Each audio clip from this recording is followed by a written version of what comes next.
You can't say it, but you know it's true. Good evening, everybody.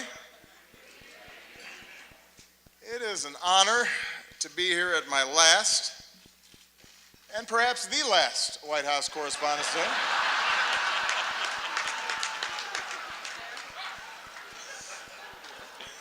You all look great. The end of the Republic has never looked better.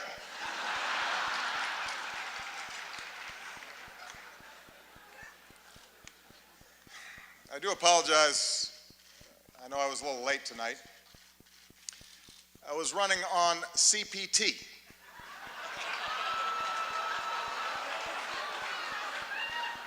Which stands for jokes that white people should not make.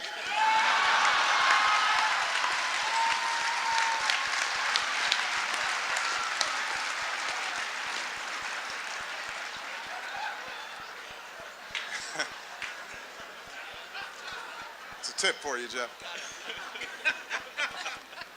Anyway, here we are. My 8th and final appearance at this unique event. And I am excited. If this material works well, I'm going to use it at Goldman Sachs next year.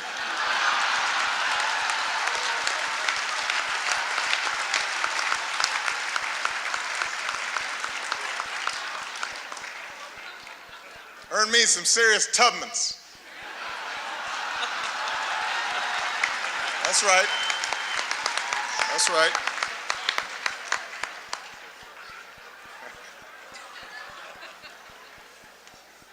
My brilliant and beautiful wife, Michelle, is here tonight.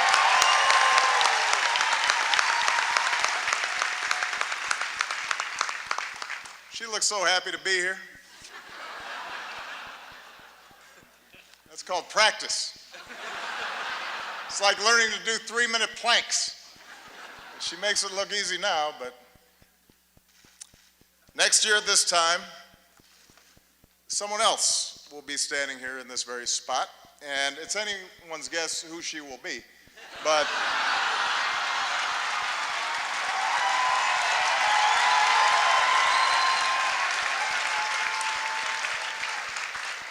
standing here, I can't help but be reflective, a little sentimental. 8 years ago, I said it was time to change the tone of our politics. In hindsight, I clearly should have been more specific.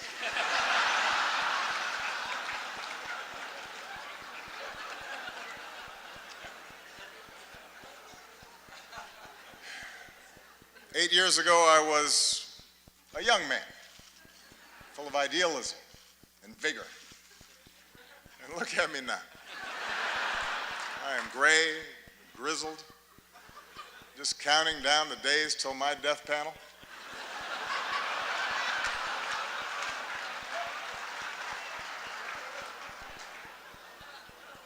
Hillary once questioned whether I'd be ready for a 3 a.m. phone call.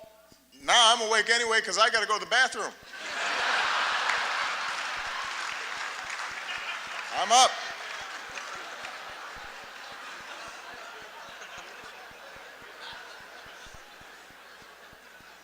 In fact, somebody recently said to me, Mr. President, you are so yesterday. Justin Trudeau has completely replaced you. He's so handsome, he's so charming. He's the future. And I said, Justin, just give it a rest.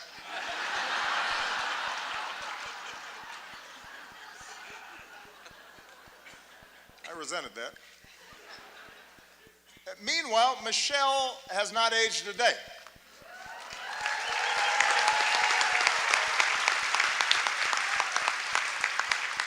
The only way you can date her in photos is by looking at me. Take a look. Here we are in 2008.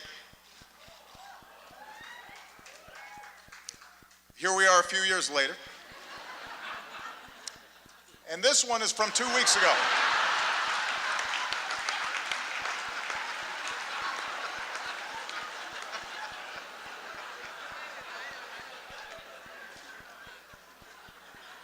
so time passes. In just 6 short months, I will be officially a lame duck, which means Congress now will flat out reject my authority, and Republican leaders won't take my phone calls. And this is going to take some getting used to. It's a curveball. I don't know what to do with it.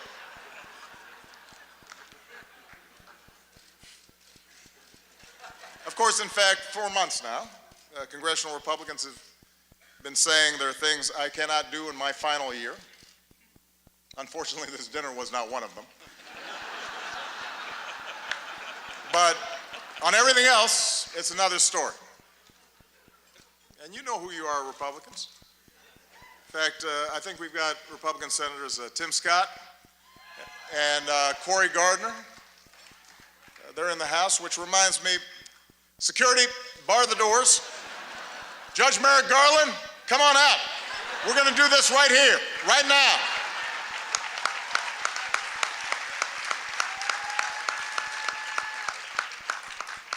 It's like the Red Wedding.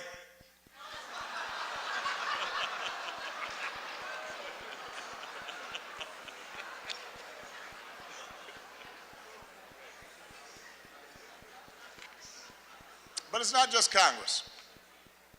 Even some foreign leaders, they've been looking ahead, anticipating my departure. Last week, Prince George showed up to our meeting in his bathrobe. That was a slap in the face.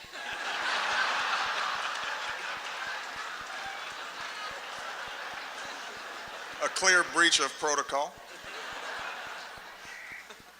Although while in England, I did have lunch with Her Majesty the Queen, took in a performance of Shakespeare, hit the links with David Cameron. Just in case anybody is still debating whether I'm black enough, I think that settles the debate.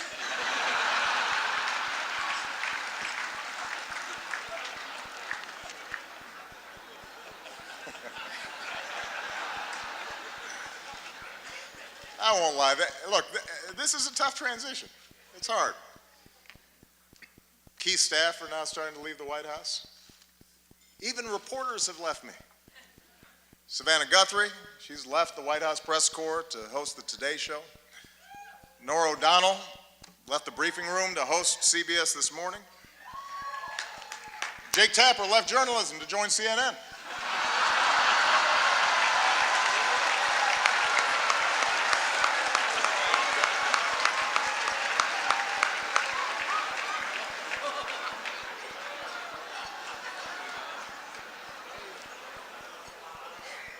But the prospect of leaving the White House is a mixed bag. You might have heard that someone jumped the White House fence last week, but I have to give Secret Service credit. They found Michelle, brought her back. She's safe. She's safe back at home now.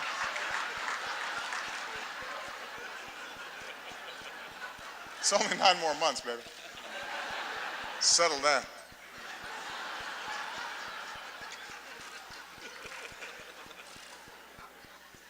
And yet somehow, despite all this, despite the churn, in my final year, my approval ratings keep going up.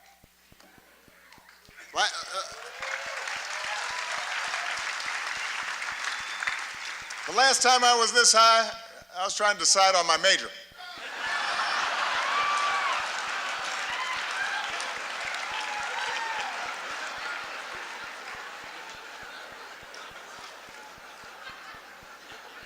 And here's the thing, I haven't really done anything differently.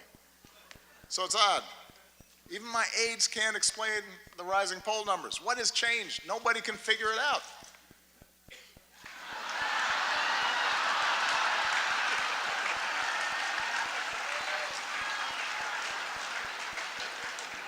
Puzzling. Anyway, in this last year, I do have more appreciation for those who've been with me on this amazing ride. Like one of our finest public servants, Joe Biden. God bless him. Love that guy. I love Joe Biden. I really do. And I want to thank him for his friendship, for his counsel, for always giving it to me straight, for not shooting anybody in the face. Thank you, Joe.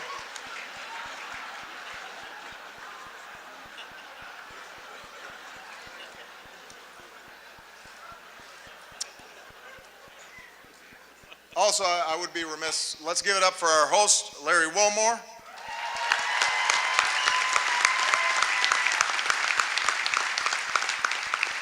Also known as one of the two black guys who's not Jon Stewart. You're the South African guy, right? I love Larry. And his parents are here, who are from Evanston, which is a great town.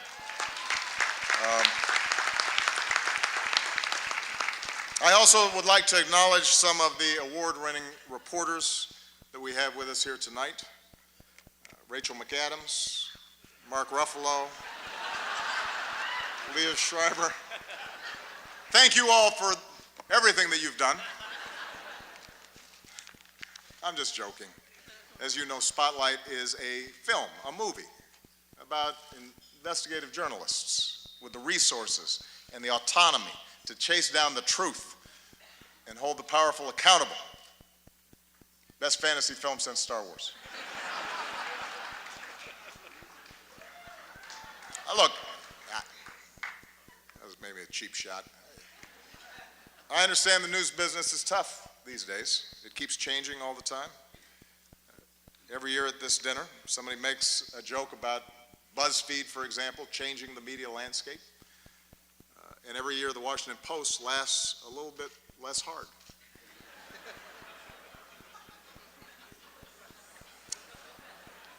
There's kind of a silence there, especially at the Washington Post table. GOP Chairman Reince Priebus is here as well.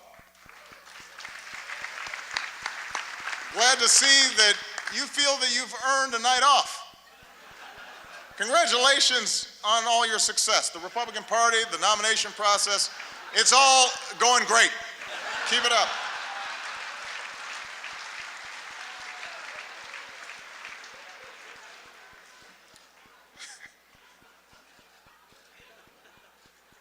Kendall Jenner is also here, and we had a chance to meet her backstage. She seems like a very nice young woman. I'm not exactly sure what she does, but I am told that my Twitter mentions are about to go through the roof.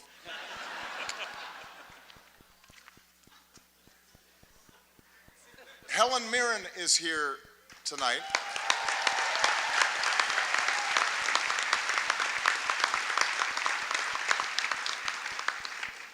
I don't even have a joke here. I just think Helen Mirren is awesome.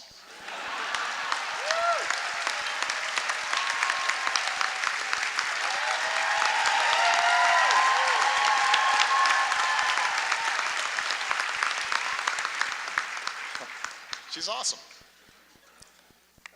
Sitting at the same table, I see Mike Bloomberg.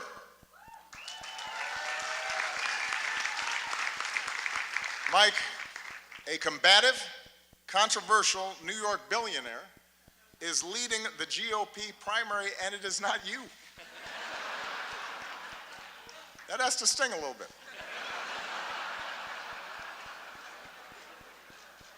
Although it's not an entirely fair comparison between you and the Donald. After all, Mike was a big city mayor. He knows policy in depth, and he's actually worth the amount of money that he says he is.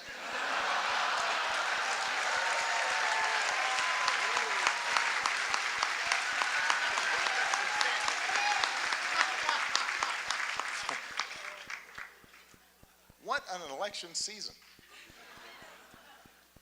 For example, we've got the bright new face of the Democratic Party here tonight, Mr. Bernie Sanders. There he is, Bernie.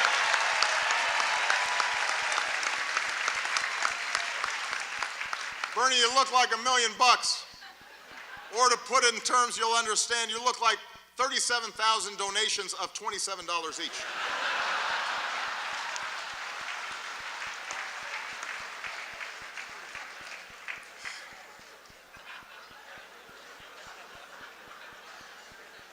A lot of folks have been surprised by the Bernie phenomenon, especially his appeal to young people, but not me.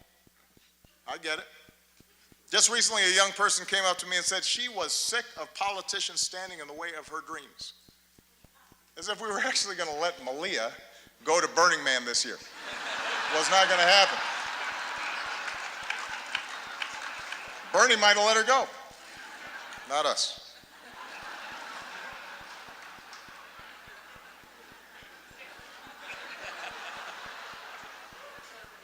I am hurt, though, Bernie, that you've been distancing yourself a little from me. I mean, that's just not something that you do to your comrade.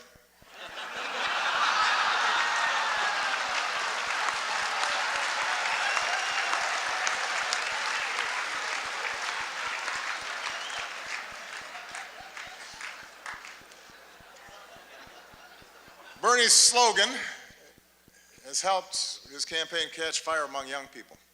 Feel the burn. Feel the burn. It's a good slogan. Hillary's slogan has not had the same effect. Let's see this.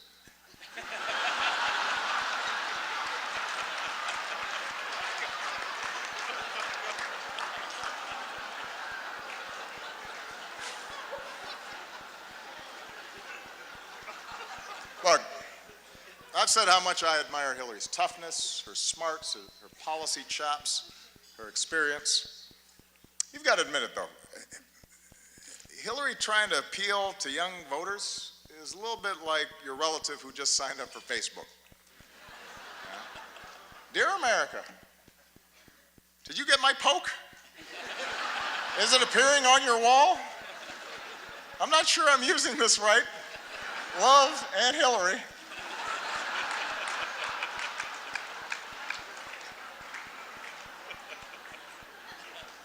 It's not entirely persuasive. Meanwhile, on the Republican side, things are a little more, how shall we say this, a little more loose. Just look at the confusion over the invitations to tonight's dinner.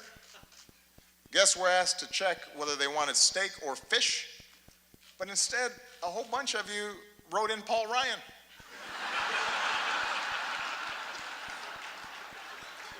That's not an option, people. Steak or fish.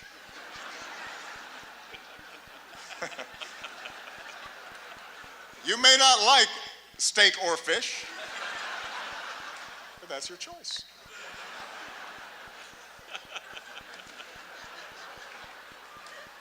Meanwhile, some candidates aren't polling high enough to qualify for their own joke tonight.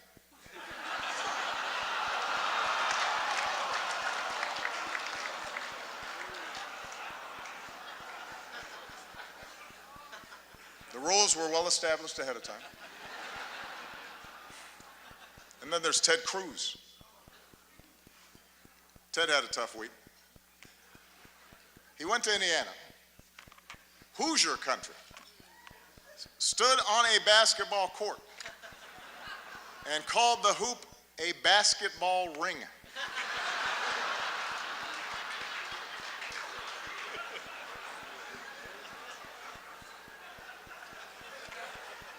What else is in his lexicon? Baseball sticks, football hats. But sure, I'm the foreign one. That's fine.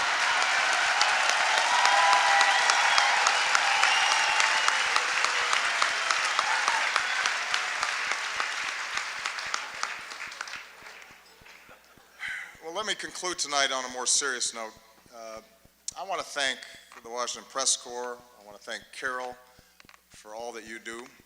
You know, the free press is central to our democracy, and nah, I'm just kidding. You know I've got to talk about Trump. Come on.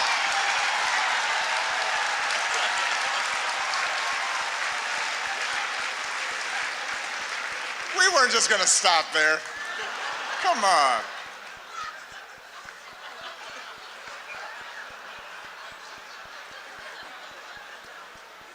Although I am a little hurt that he's not here tonight.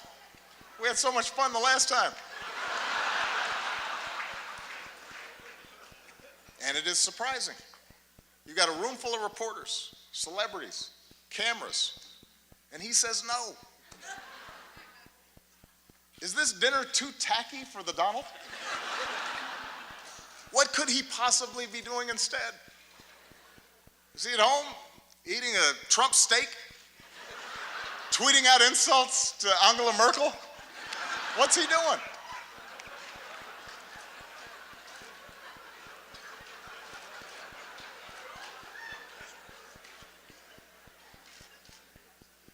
The Republican establishment is incredulous that he's their most likely nominee. Incredulous, shocking. They say Donald lacks the foreign policy experience to be president. But in fairness, he has spent years meeting with leaders from around the world. Miss Sweden, Miss Argentina, Miss Azerbaijan.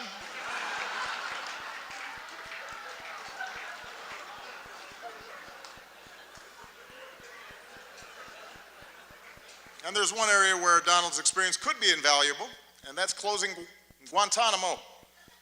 Because Trump knows a thing or two about running waterfront properties into the ground.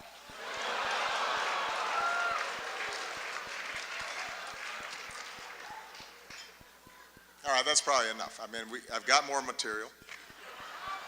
No. I don't want to spend too much time on the Donald. Following your lead, I want to show some restraint. Because I think we can all agree that from the start, he's gotten the appropriate amount of coverage, befitting the seriousness of his candidacy.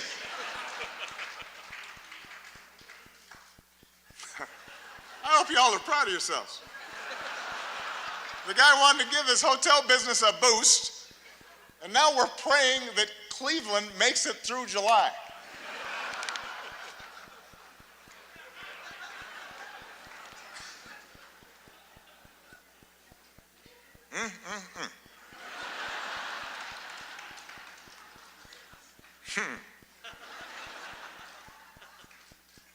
As for me and Michelle, we've decided to stay in D.C. for a couple more years.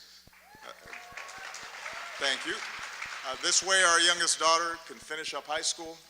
Michelle can stay closer to her plot of carrots. She's already making plans to see them every day. Take a look.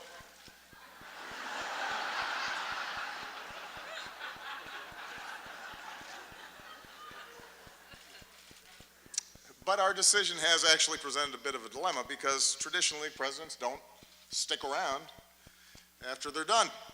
And it's something that I've been brooding about a little bit. Take a look.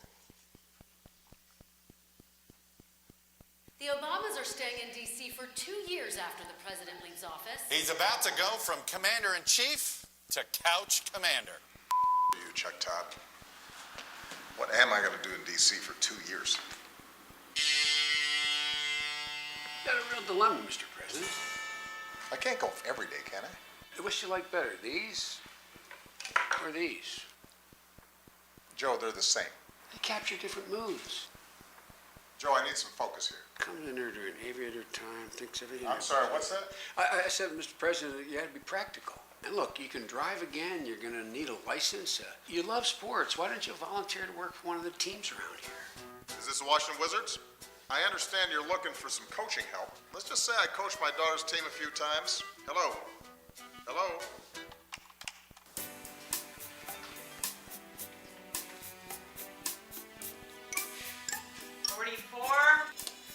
Finally. So I'm going to be in D.C. for a while, and I thought I'd take up driving again. What's the name? Barack Hussein Obama. Yikes. Well, since you don't have a driver's license, you're gonna need a birth certificate. Really? Really. It's real. Is it? It's real. But is it? Oh, Michelle left her phone. Let's see here. Huh. She's got Snapchat.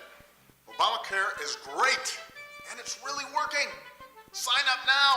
Breaking news. Michelle Obama in hot water after posting this video earlier today.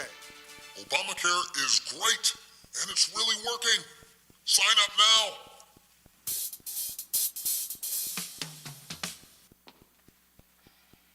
now. No? No. Did it get a lot of views at least? Honey, enough. Why don't you just talk to somebody who's been through this? I gotta go to Soul Cycle. She's right. I know who I need to talk to. Hey, it's Barack. Listen, can we get together? Now that is a great move. Yeah, it gets me. It gets me every time. So long, partner.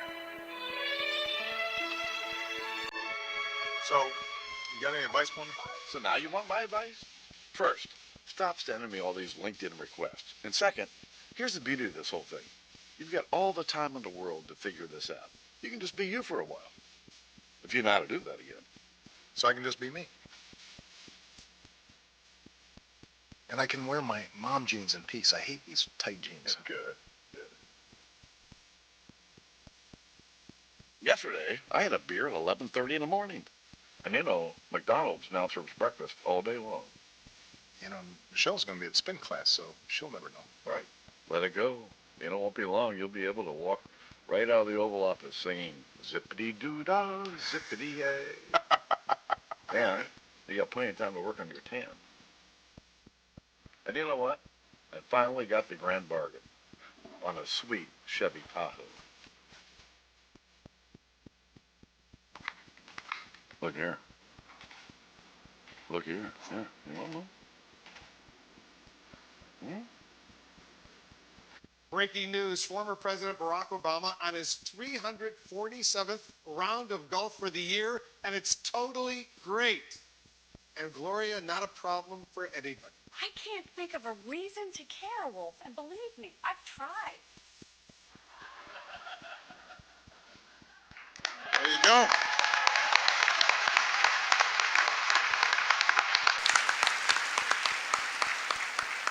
I am still waiting for all of you to respond to my invitation to connect to LinkedIn. But I know you have jobs to do, which is what really brings us here tonight. I know that there are times that we've had differences, and that's inherent in our institutional roles. It's true of every president and his press corps. But we've always shared the same goal, to root our public discourse in the truth, to open the doors of this democracy, to do whatever we can to make our country and our world more free and more just. And I've always appreciated the role that you have all played as equal partners in reaching these goals. Our free press is why we once again recognize the real journalists who uncover the horrifying scandal and brought some measure of justice for thousands of victims throughout the world. They are here with us tonight. Sasha Pfeiffer, Mike Resendez, Walter Robinson, Matt Carroll, and Ben Brandley Jr. Please give them a big round of applause.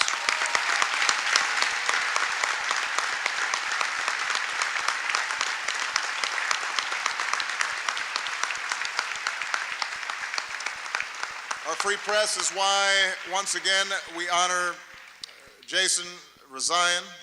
As Carol noted, last time this year we spoke of Jason's courage as he endured the isolation of an Iranian prison. This year we see that courage in the flesh, and it's a living testament to the very idea of a free press, and a reminder of the rising level of danger and political intimidation and physical threats faced by reporters overseas. And I can make this commitment that as long as I hold this office, my administration will continue to fight for the release of American journalists held against their will, and we will not stop until they see the same freedom as Jason had.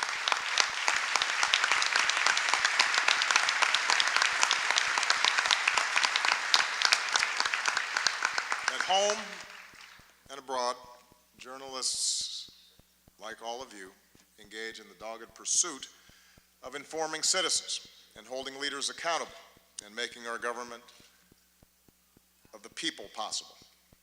And it's an enormous responsibility. And I realize it's an enormous challenge at a time when the economics of the business sometimes incentivize speed over depth, and when controversy and conflict are what most immediately attract readers and viewers. The good news is there's so many of you that are pushing against those trends. And as a citizen of this great democracy, I am grateful for that.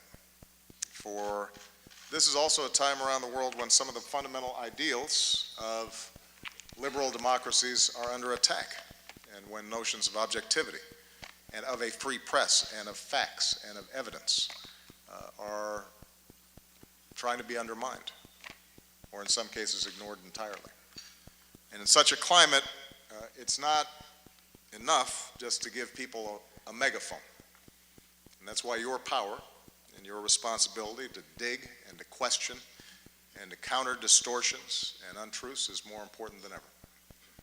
Taking a stand on behalf of what is true does not require you shedding your objectivity. In fact, it is the essence of good journalism. It affirms the idea that the only way we can build consensus, the only way that we can move forward as a country, the only way we can help the world mend itself is by agreeing on a baseline of facts when it comes to the challenges that confront us all. So this night is a testament to all of you who've devoted your lives to that idea, who push to shine a light on the truth every single day. So I want to close my final White House Correspondents' Dinner by just saying thank you. I'm very proud of what you've done. It has been an honor and a privilege to work side by side with you to strengthen our democracy. And with that, I just have two more words to say. Obama out.